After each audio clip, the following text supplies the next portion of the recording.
नमस्कार एवरीवन। सबसे पहले तो आप सबको तीज व्रत की बहुत बहुत बधाई हो। और आज मैं आप लोगों को सुनाने वाली हूँ श्री हरितालिका व्रत कथा। तो उसके पहले हम जान लेते हैं कि व्रत पूजन की क्या क्या इसमें सामग्रियाँ हैं।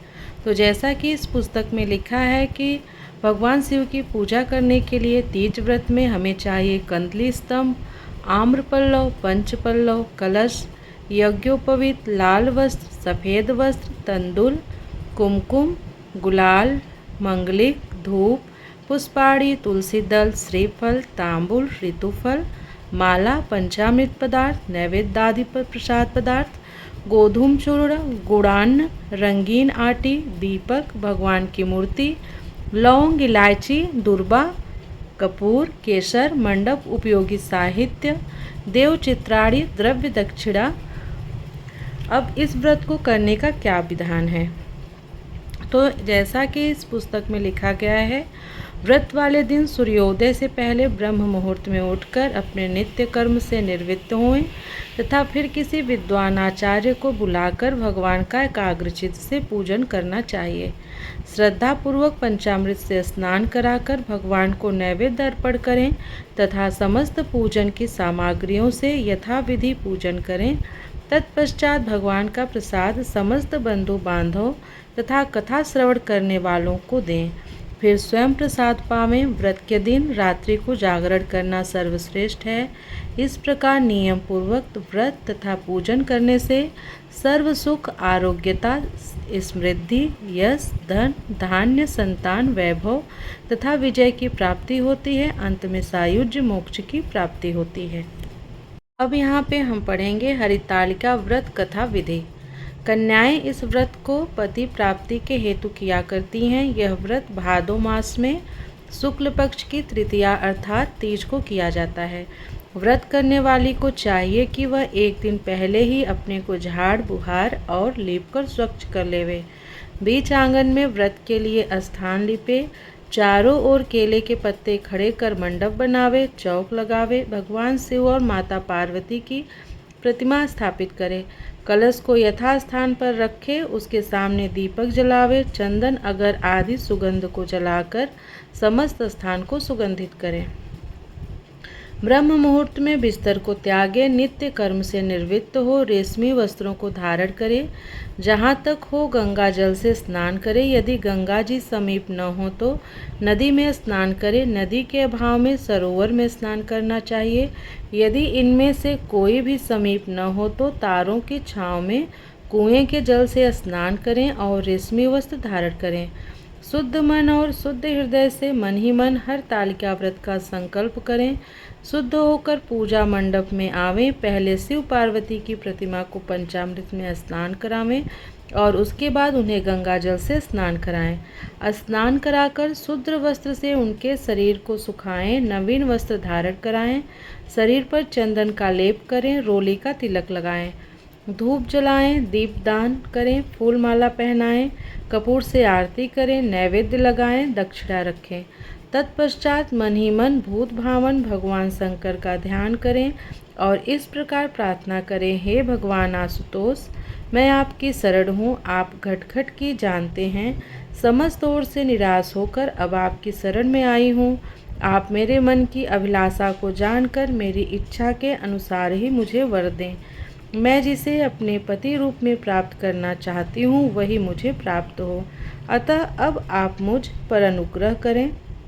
हे माता, आप मेरे सुहाग को अचल करें। इस प्रकार प्रार्थना करके भगवान शंकर और माता पार्वती का हृदय में ध्यान करें और हरतालिका व्रत कथा को स्वयं पढ़ें या फिर श्रवण करें।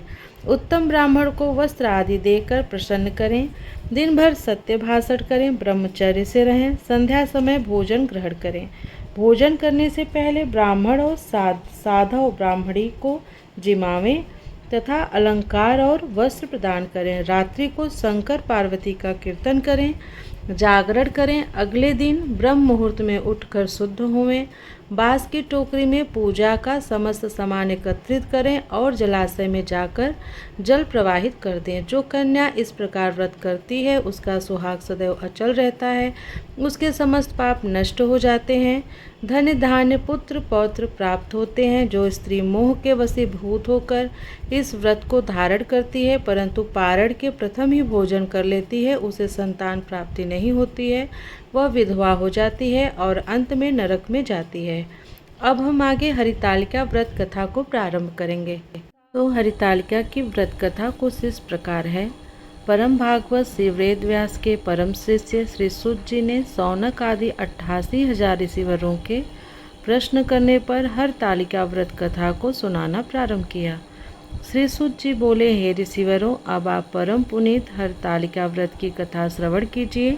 श्री सूत जी बोले, सती व्रत को धारण करने में परम श्रेष्ठ माता पार्वती और गले में नरमुंडों की माला को धारण करने वाले अजर अमर देवों में श्रेष्ठ गरल कंठधारी भूत भावन भगवान आशुतोष शंकर की सर्वप्रथम वंदना करता हूँ। भगवान शंकर की जय हो, जय हो।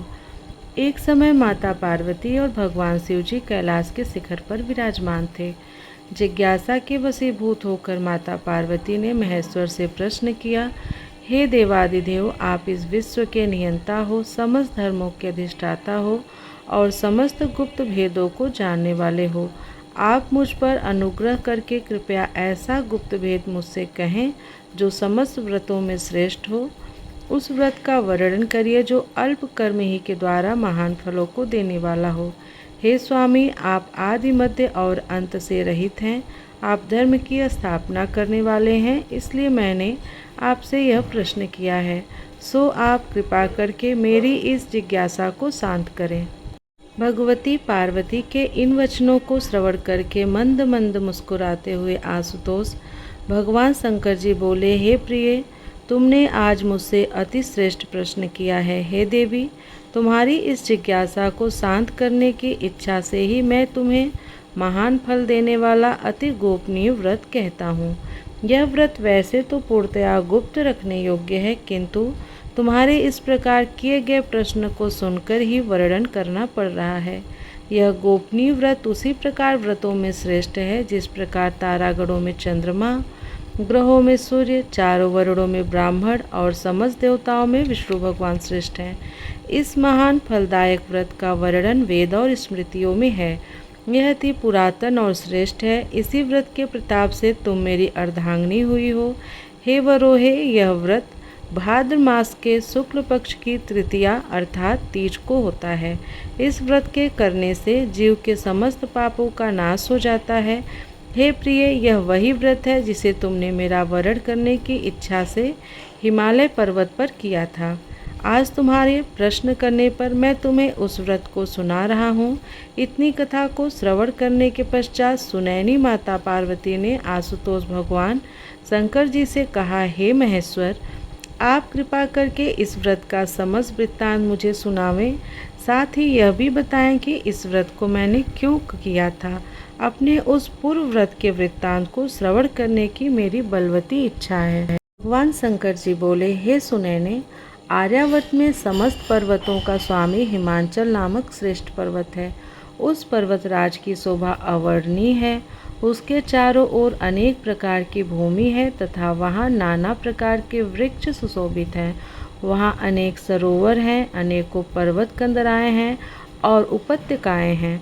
उस पर्वत पर विभिन्न प्रकार के पशु निवास करते हैं। वहाँ अनेकों गंधर्व, सिद्ध, चारण तथा यक्ष वास करते हैं। वे सब नाना प्रकार की किलोले करते हैं और विभिन्न प्रकार के विलास रचाते फिरते हैं। उस पर्वतराज का मस्तक श्रेष्ठ मणियों, स्वर्ण, रत्न आदि से विभूषित है।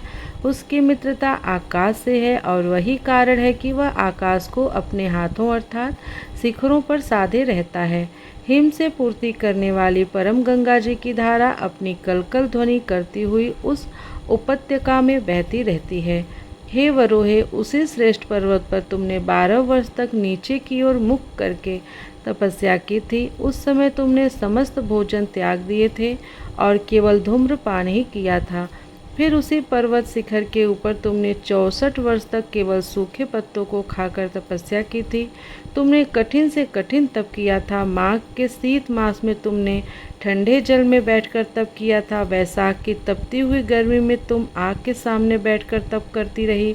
श्रावण के परम पुनीत मास में तुम आहार को त्याग कर बाहर जल में बैठी रहती थी। हे देवी, तुम्हारी इस कठिन तपस्या को देखकर तुम्हारे पिता पर्वतराज हिमालय को चिंता हुई।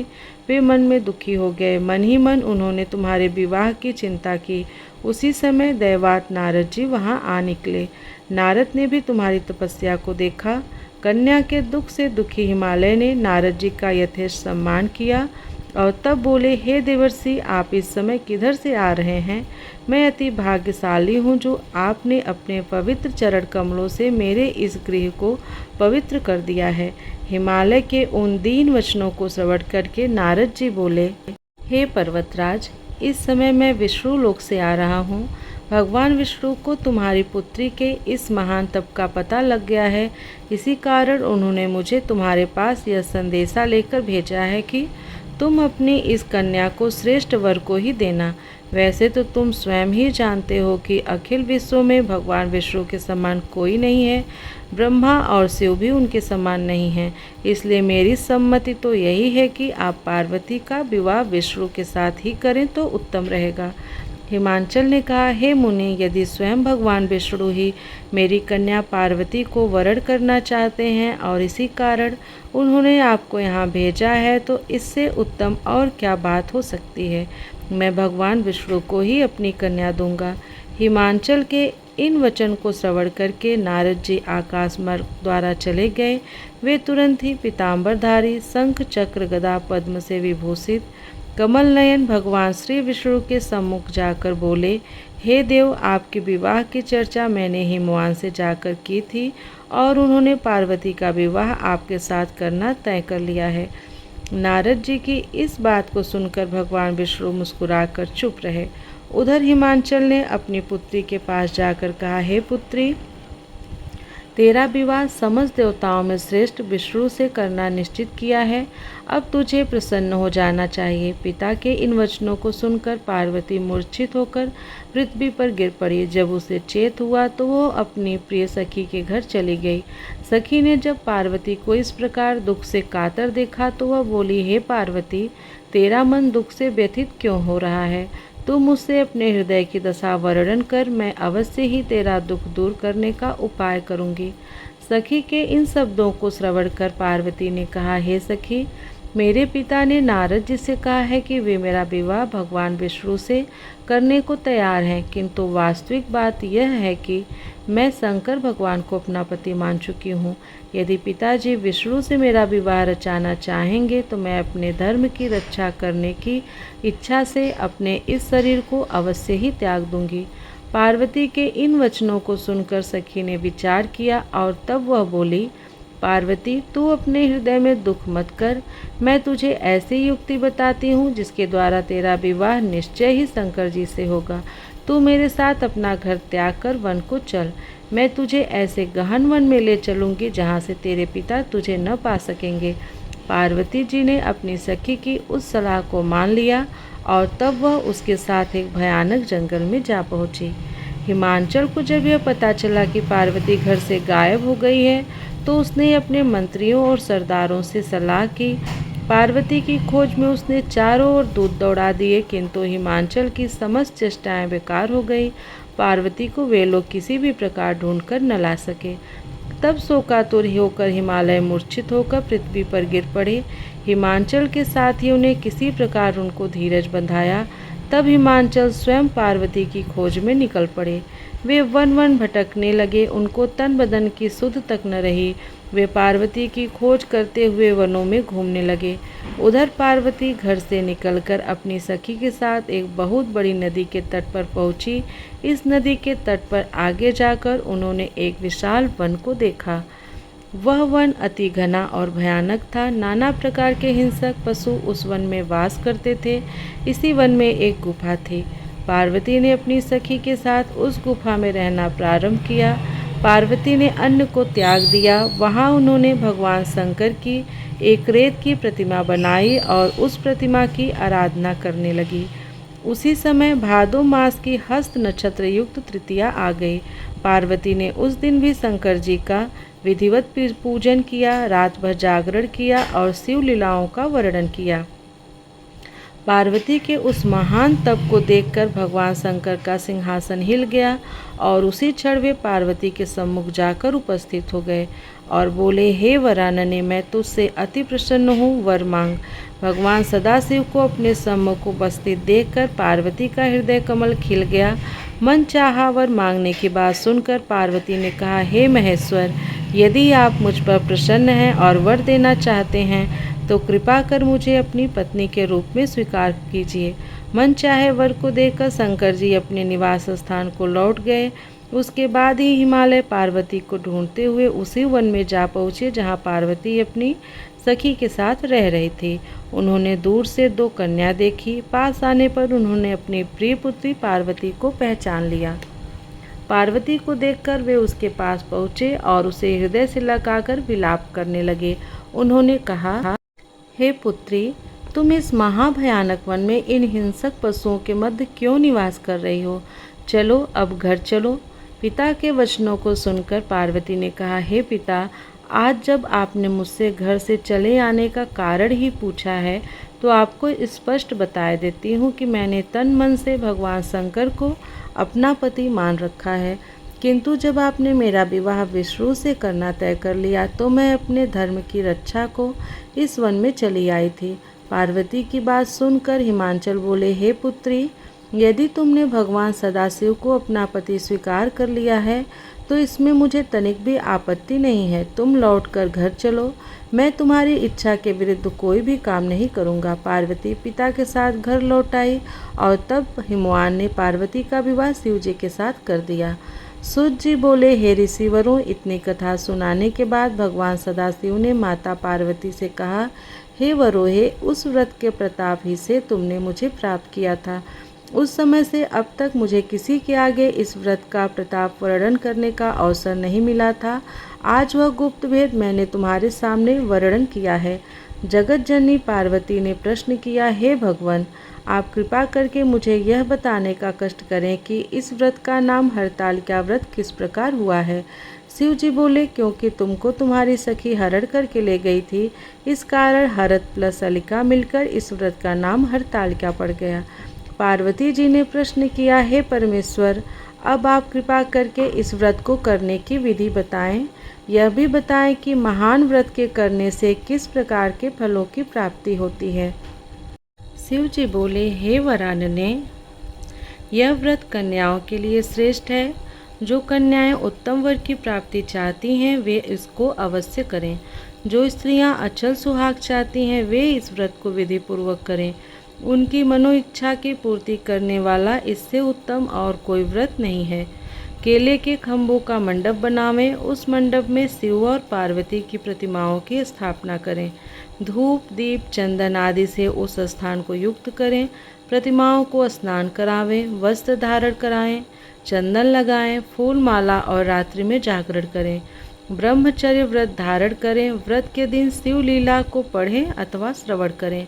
मन में ओम नमः शिवाय इस श्रेष्ठ मंत्र का जाप करें और एकाग्रचित्त होकर प्रार्थना करें। ब्राह्मण को गौ, वस्त्र, दक्षिणा देकर प्रसन्न करें। भोर होते ही पूजा की सामग्री को एकत्रित करके नदी में प्रवाहित करें।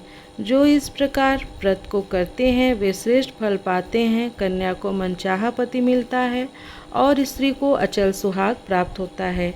यह व्रत समस्त पापों को नष्ट करता है, इसमें संशय नहीं है। बोलिए शंकर भगवान पार्वती मैया की जय हो। हरे नमः, हरे नमः, हरे नमः। ओम नमः पार्वती पतये हर हर महादेव। तो इस प्रकार मैंने आपको हरतालिका व्रत कथा जिस प्रकार पुस्तक में लिखा था उस प्रकार सुना दिया। उम्मीद करती हूँ कि ये व्रत कथा आपके लिए उपयोगी साबित होगी। मिलती हूँ आप लोगों से नेक्स्ट वीडियो में। तब तक के लिए हर हर महादेव। प्रियम शंकरम सर्वनाथम नमामि।